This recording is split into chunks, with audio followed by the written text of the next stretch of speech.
everyone, and welcome back to my channel. Today I'm going to be sharing with you guys my 5 tips on a smooth transition back at work after your maternity leave.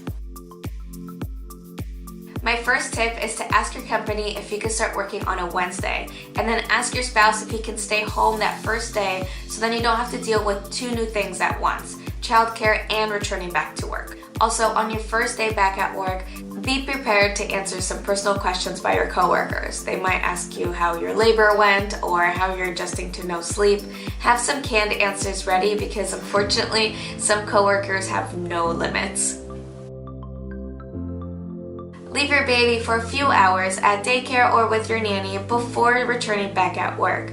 Go shopping, get your groceries done and distract you, then go back and see how everything went. Ask if there's anything else you need to bring extra for a smooth transition moving forward. I have a video of my 5 key points to ask while you're interviewing daycare centers. If you want to check that out, I'll link that below for you guys.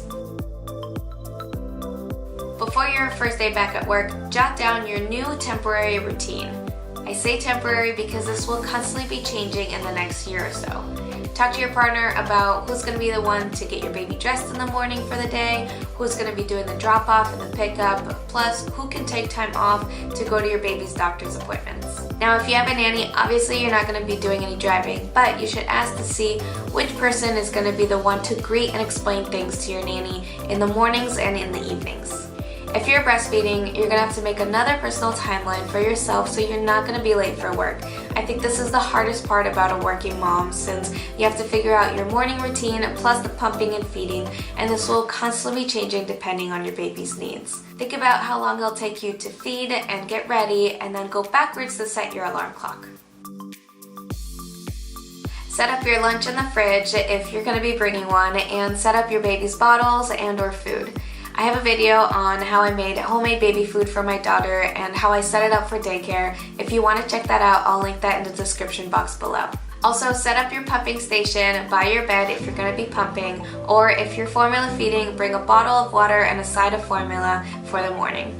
Additionally, something that helped me a lot was during my daughter's bedtime routine, I would ask my Google Home or my phone for the weather for the following day. That way I could set up her clothes and then my clothes for the morning.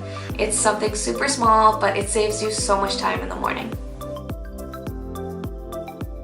Now this is for my breastfeeding mommies out there. Figure out your state laws about pumping at work so then you can talk to someone about your rights before your first day.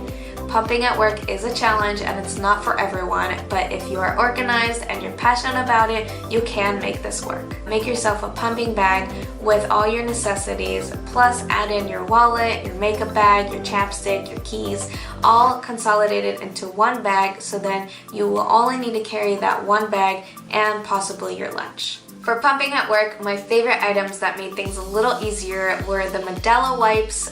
Those were great for temporarily cleaning my pumping parts, and this freezable lunch bag. This is called Packet, and it's got built-in freezer packs on both sides, so then I was able to store my pumped milk and it stayed cold during my long commute. When I got to work, I put this in the office freezer, and then by the end of the day, I was able to take my pumped milk from the fridge and store it inside here. I hope this has helped you ease your concerns about going back to work after your maternity leave. A working friend of mine once told me that she's actually a better mom because she doesn't have to parent 24/7.